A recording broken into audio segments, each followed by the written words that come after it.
na sumugod sa buong Kakin Empire nang kayo lang. Masyado nyo naman yatang minamaliit ang mga kakayahan ng karyang ito. Dahil doon, hindi ko kayo mapapatawad. Pero papahirapan ko muna kayo hanggang sa magmakaawa bago ko kayo tapusin.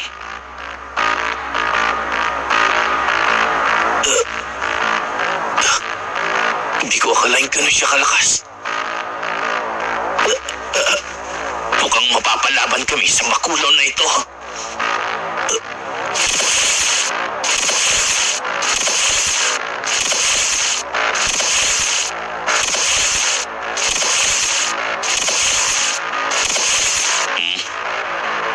Biglang nawala ang presensya nila.